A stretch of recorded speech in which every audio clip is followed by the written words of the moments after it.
Paul, what can you tell us about the actual day that led up to you having heart problems? I actually was walking to work on that day. Had a slight heaviness in the jaw, and when I got to work I thought that's unusual, so I rang the doctor. He was unfortunately away for another week, so I made an appointment for the Thursday, and this was on the Friday, so the next Thursday, and I thought, well, that's it, it's a virus or something like that. I went home in the afternoon as usual. Partner had the car, so I couldn't drive anywhere, so I had to do some banking, and I went to walk down the shops, which is about 2 kilometres. Got about 600 metres, the jaw went very heavy, and then the elbows went very heavy, like they had lead weights on them. I immediately thought, that's unusual, something wrong there. I kept on walking to the shops, just took my time, rested, did what I had to do, walked home, and it happened twice on the way back. Luckily for me, I only live 100 metres down the road from the doctor, so I rang the doctor. There was 5 doctors down there, but only one on duty, and she saw me immediately, checked me with, they put the heart monitor on, did a few other tests. They were all natural, spot on, because I pride myself on my fitness. And she just said, I suggest you go to hospital just to have it checked. Okay. So she offered me an ambulance, and I thought, well, it's not that, I wasn't dying, I thought. So I rang the partner, and she came and picked me up and took me to the hospital. I stood in line for about 10-15 minutes, and as soon as I told them my symptoms, I was flat on my back on a bed, an ECG. They were checking my temperature and blood pressure every 2 hours. That was on the Friday afternoon. I was there until Monday. I felt as though I was an imposter, because nothing else, every 2 hours for the whole time I was there, they were checking, and it was absolutely normal. It wasn't until the Monday morning they came in and they said the blood tests showed that my blood platelets were slightly elevated, which meant there was something happening to the heart, but they didn't know what.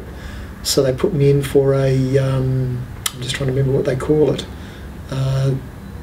They go up through the vein in your leg, and they put a camera up there and put dye through your heart to have a look. And when they did that, I'm laying there, they've got the cameras going back and forth taking pictures of your heart, and it comes up on the screen, and you can see that there's a major blockage on the main coronary artery and another blockage on the back of the heart.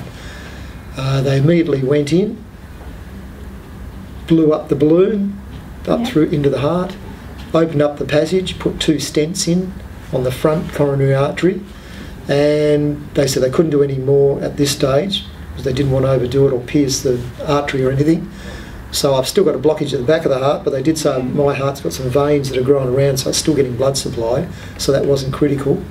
And I was out within an hour and a half, laying back in my bed, had to lay flat for 3 hours, and after that I was up and around walking, and I was released the next day.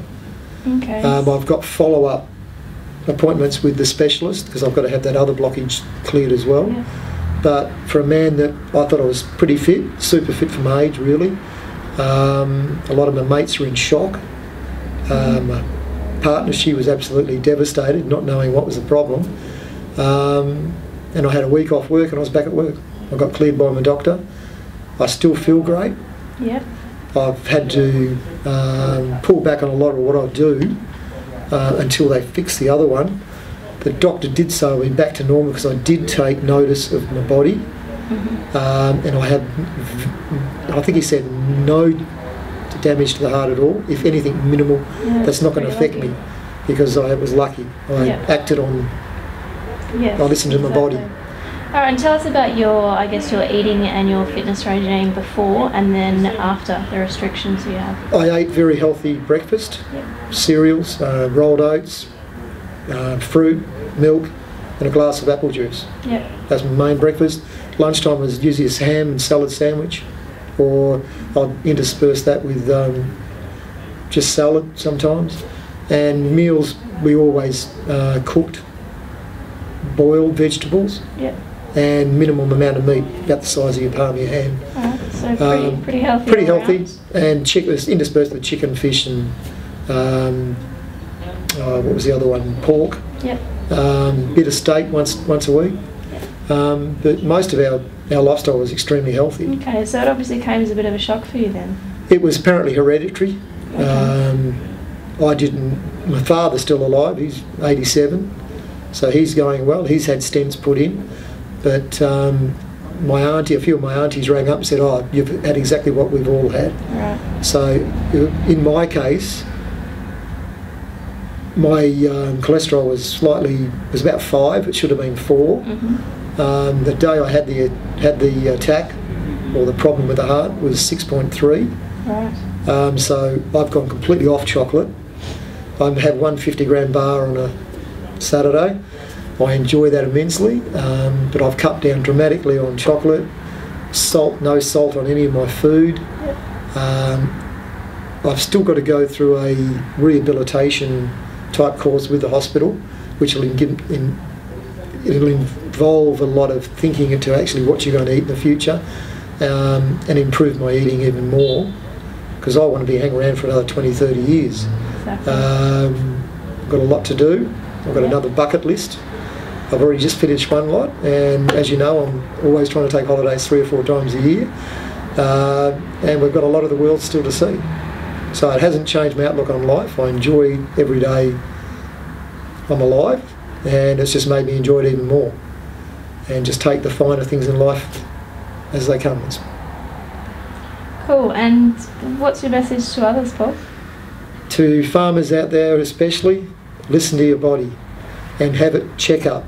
The only thing I did, I was only having a check-up once a year. I think at our age you mostly need a check-up at minimum every 6 months, just to check and make sure your body's operating at its maximum. And especially if you think you're healthy and fit, get it especially checked. Because even the doctor was surprised when he saw the graph up there, I told him what I did and the exercise I did, and he said, "You were lucky to be alive, because all you needed one bit of plaque to go through and there you would have dropped dead." So it's a word of warning to all guys out there: get checked. It's the best thing you can do.